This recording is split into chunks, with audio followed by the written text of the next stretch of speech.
They told her to get off the stage because she was blind, because she was black, because she dared to touch a $200,000 zero-cent Steinway.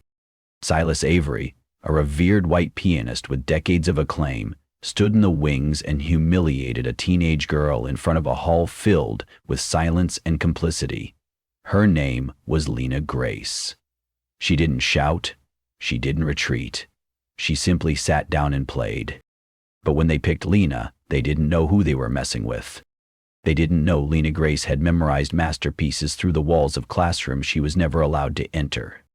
They didn't know she had been trained in shadows by a professor who once gave up on the system and found his soul again in her music.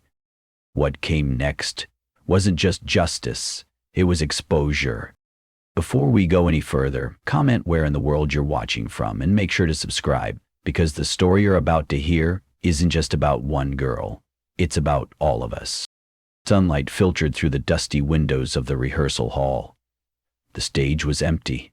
A white cane leaned quietly against the piano. And in that hush, the world waited for a sound it had never made room for. Until now. They called her Nobody. At the Grand Concordia Hall in Chicago, marble floors, gold-plated balconies, the very place presidents and prodigies had once stood. A girl, barely 15, was helped onto the stage. Her name was Lena Grace. She was blind. She was black, and she held a simple white cane like a fragile baton conducting her into the unknown. A hush fell over the auditorium, not the respectful kind, the kind before a mistake. She was there for rehearsal, one chance to play, one chance to be heard. But then it came. From the velvet shadows of the side wing, a voice boomed, sharp and merciless. Get her off the stage, she's blind, she's black, she'll ruin the Steinway. The man who spoke wasn't a heckler. He was Silas Avery. World-renowned pianist, silver hair, sharp suit, sharper ego. His fingers had touched keys in Vienna, Moscow, Tokyo. He called the Steinway his partner. And now he stood there, pointing, his words like hammers on glass. People gasped. A few giggled nervously. No one intervened. The spotlight burned on Lena's small figure. Her eyes, clouded since birth, saw nothing. But her spine? Her spine was straight as a flagpole. She didn't move, didn't turn away, just gently reached her hand toward the piano keys, not yet touching them. Holding the moment. How many times in your life have you seen someone shrink under shame that wasn't theirs? There was no apology from her lips, no protest either, only stillness. And in that stillness, a different kind of silence was born, not the silence of fear, but of defiance wrapped in grace. Lena sat, not to perform, but to reclaim. They tried to laugh her off stage. They didn't know she was about to make the whole world listen. Lena didn't flinch. She placed her cane gently beside the bench, like someone laying down an old memory. Then, with fingers pale from nerves yet firm with purpose, she touched the keys of the grand piano. Her touch wasn't hurried. It was reverent, like a hand reaching out in the dark, hoping to find something still alive. And then it began. The first note was soft, fragile, almost afraid to be heard. But then came another, and another. A melody formed, not one anyone recognized, but one that felt like it had always existed, waiting to be born through her. It wasn't just music, it was confession. Each chord carried weight, not the weight of technique, but of memory. Notes trembled like broken lullabies, twisted by time and longing. Her left hand held the bass steady, strong, heavy, like a mother's arms. Her right floated like breath over water. Lena played not with sight, but with scars. The crowd, which had moments before bristled with discomfort, sat frozen. No one coughed, no one checked their watch. The tension Silas Avery had created was now something else entirely, reverence. Had they ever really listened to someone who had nothing to prove, only something to share? Halfway through, Lena's hands paused, just for 3 seconds. But in those 3 seconds, the room heard more than any symphony. They heard her silence. They heard her story. And then, slowly, deliberately, she played the final sequence. A cascade of sound that rose like a voice once silenced, now shouting without anger. When the last note faded, Lena didn't bow. She simply folded her hands in her lap and waited. Not for applause, but for breath. Because sometimes, music doesn't end with a sound, it ends with what it leaves behind. Have you ever felt something so true it made you silent? 2 years earlier, Lena Grace stepped off a rusted county bus with a suitcase held together by string. She was 13 then, blind since birth, orphaned since she could remember. The sidewalk outside the prestigious Danforth Music Academy was polished. Her shoes were not. No one came to greet her. She wasn't on any brochure. She had no scholarship, no famous last name, no shiny future. She had been accepted through a loophole, a trial program for silent observers. It sounded kind. It wasn't. It meant she could sit in the hallways, listen, but never enter. So she did. Every morning, Lena sat outside room 4C, pressing her ear to the wall while children of senators and celebrities played their scales inside. She memorized the creak of the floorboards, the thump of a missed note, the hush of applause when a piece ended well. She never complained. Instead, she drew music on her palm with her thumb. She counted rhythm in the click of heels on tile. She imagined each note like a voice calling to her, even if no one else thought she could answer. Have you ever watched a child learn in secret, not because they wanted to hide, but because they were never invited in? One night, she wandered into a practice room. A boy named Preston, a name carved on trophies, looked her up and down and laughed. Did the janitor bring his daughter today? His friends cackled. She said nothing, just touched the piano gently, as if asking its permission to remember. Then she turned and left. The bruise wasn't on her skin. It was in her silence.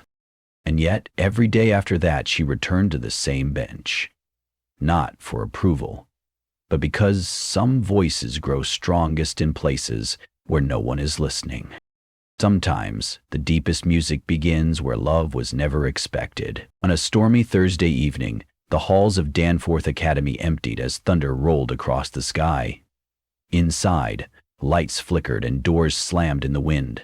But in one quiet corridor, a girl sat cross-legged, her back to the wall outside room 4C. Her fingers floated in the air, moving to a rhythm no one else could hear. Lena Grace was composing silence into song.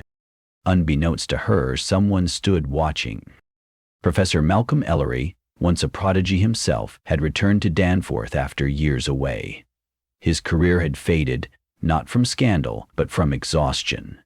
He didn't teach for applause anymore. He taught because it was the last part of himself still alive.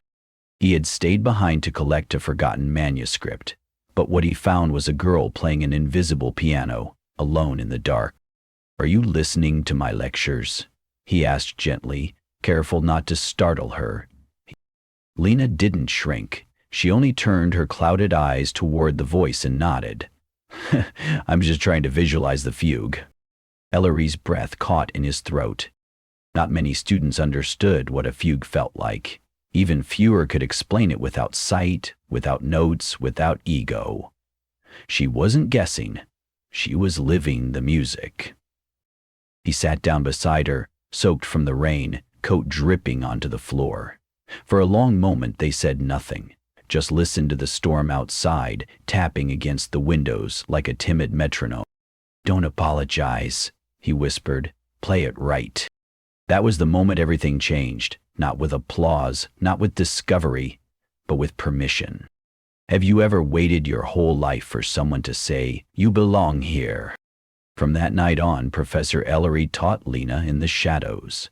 No classroom, no witnesses, just an old upright piano in a forgotten storage room and two souls speaking the same language for the first time. Because some lessons begin where tradition ends. The morning of the audition came cold and gray. Lena Grace dressed in silence, her fingertips brushing over the seams of her borrowed sweater. Professor Ellery stood nearby, holding a folder with her only hope inside, a simple recording of an improvised melody. No name, no polish, just heart. They walked the narrow hallway of Danforth Academy together, he limping from age, she guiding herself by memory. The audition wasn't held in the grand hall, but in a cramped side room with an uneven floor and a piano missing its soft pedal. A lone judge sat at a folding table, more interested in his watch than the girl before him. "Begin when you're ready," he mumbled. Lena nodded, lowered herself to the bench, and placed her hands on the chipped keys. She took a breath, not deep but deliberate, and began Rachmaninoff's Prelude in G minor, not note for note from the page, but from memory. From the radio static that once filled her lonely nights in the group home. Her left hand struck with strength, her right danced with grief. Every measure was a memory, every rest a prayer. Then, just as quickly as it began, it ended. Silence swallowed the room. The judge made no comment, just scribbled something down, stood, and left. The door clicked shut like a final word. Lena sat still, hands in her lap, waiting not for applause, but to feel that she had spoken something real. Have you ever given your heart to something, only to be met with nothing? 3 days later, the rejection came in a cold email. No reason, no feedback. But what neither Lena nor Ellery knew, what no panel expected, was that someone else had been listening. Mr. Henry, the janitor, a man long ignored like Lena, had filmed the final 3 minutes of her performance on an old phone. He uploaded it with no edits. No tags, no agenda, just the truth. And sometimes, that's all it takes for the world to finally look up. At first, the video barely stirred the surface, just a handful of views on an old music forum, a fuzzy, 3-minute clip of a blind girl playing a battered piano in a room no one had cared to light properly. But something was different. The sound, raw, aching, alive, spoke louder than the image ever could. A cellist in Prague shared it, saying it reminded him of what music used to mean. A deaf artist in Tokyo posted it with a caption, "I can't hear it clearly, but I feel everything." Then came the wave. Thousands began watching, then millions. No promotions, no headlines, just a ripple, then a current, then a tide that couldn't be turned back. Lena Grace, the girl rejected by Danforth Academy, had become a symbol, not of rebellion, but of revelation. Her name trended across countries she'd never heard of. The comments were not about technique, they were about truth. Who is she? Why haven't we heard her before? Why did it take a janitor's phone for the world to hear this? Have you ever seen someone the world forgot, suddenly remembered by everyone, all at once? The final blow to silence came in the form of an invitation, not from Danforth, not from a local paper, from the organizers of the World Harmony Gala. They didn't ask her to join the chorus, they asked her to open the entire event. And the man scheduled to perform immediately after Lena?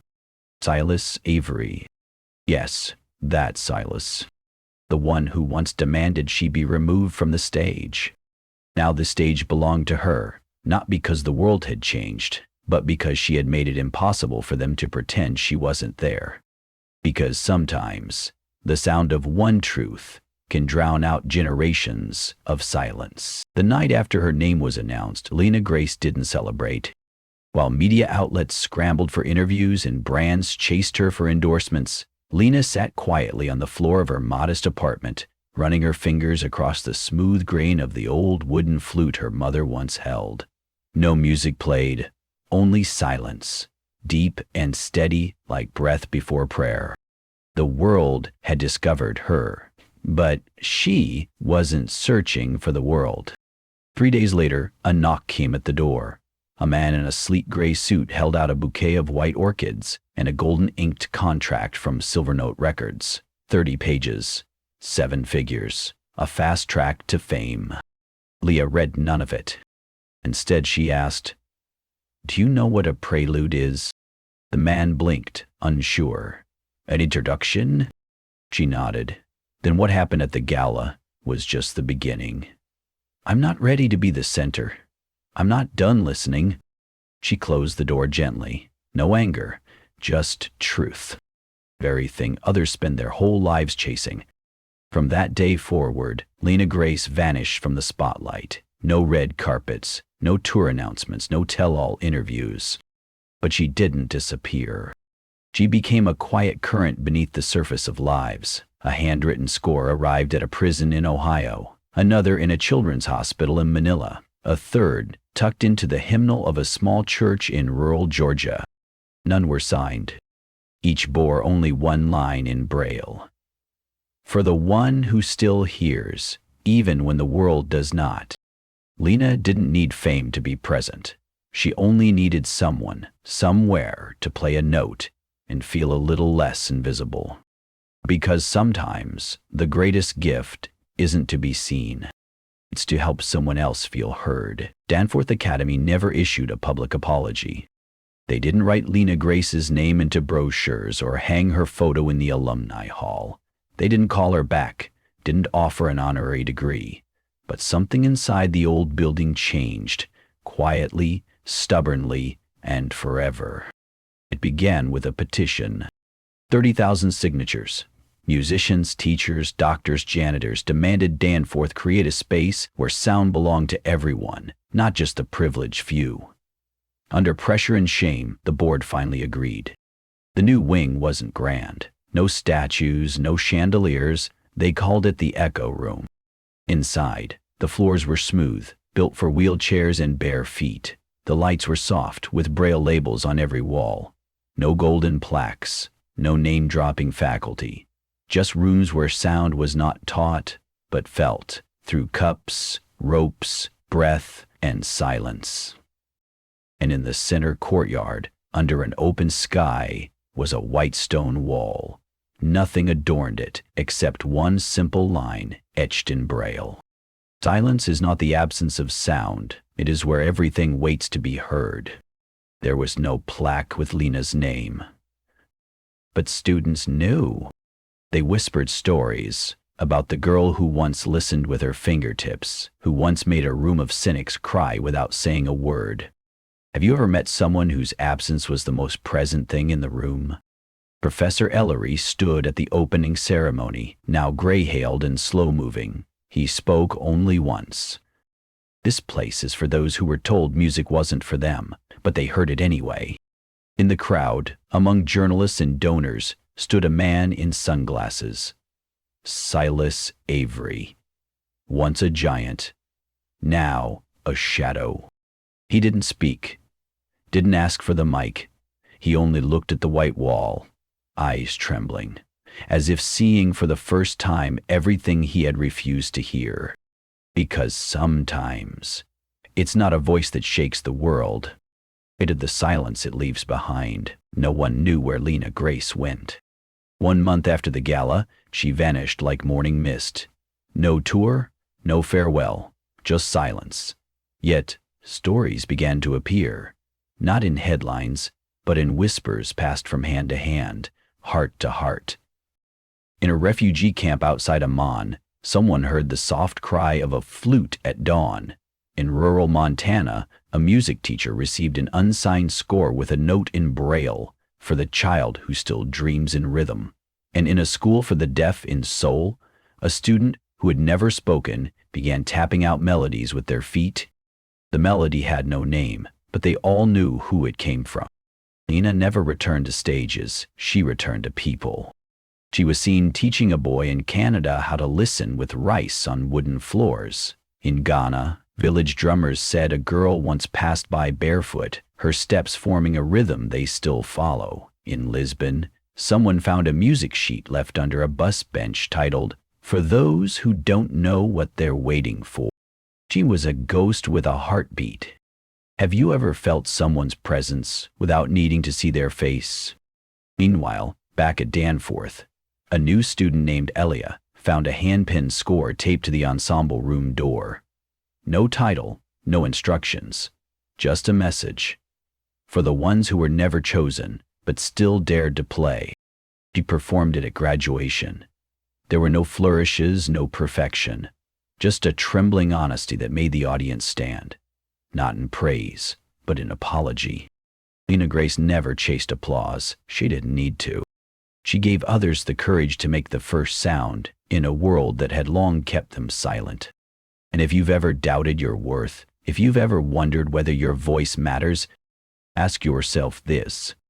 What if someone, somewhere, is waiting to feel seen by your sound? Sometimes the world overlooks quiet souls. It praises the loud, the polished, the privileged. But every so often someone comes along who doesn't ask for the spotlight. They simply bring light with them. Lena Grace was one of those souls. She didn't raise her voice to demand a place. She made space simply by being fully herself. There's something deeply comforting in that. It reminds us that even when we are ignored, dismissed, or unseen, it doesn't mean we've lost our value. Like Lena, we may carry stories inside us, music, wisdom, kindness, that the world has yet to hear. And it's never too late. So if you've ever felt like your time is past, or your voice no longer matters, think again. Sometimes the most meaningful notes are played in the quietest rooms. What if, even now, someone is waiting to hear your melody, your story? Let it begin not with a shout, but with a single gentle note. That's often all it takes to remind someone, somewhere, that they still belong. She never returned to claim the stage. Instead, Lena Grace was last seen sitting under a tree outside a mountain chapel, barefoot, playing a flute carved from wood so old it sang in whispers. No camera crews, no crowd, just a child in a wheelchair nearby, listening with eyes wide open. That was her power, quiet, steady, unshakable. She didn't need applause. Her music had already made room where there had once been walls. And though she disappeared from the spotlight, her presence never faded. Schools rewrote their curriculums. Doors that once shut in silence now open to new voices. And every year, one seat in every concert hall is left empty, not out of loss, but respect, for those who were once told they didn't belong. If this story stayed with you, share it. Subscribe to Echoes of Racism so these voices don't fade into silence. In the meantime, I've chosen 2 stories I think will move you just as much. Take care, and we'll see you soon.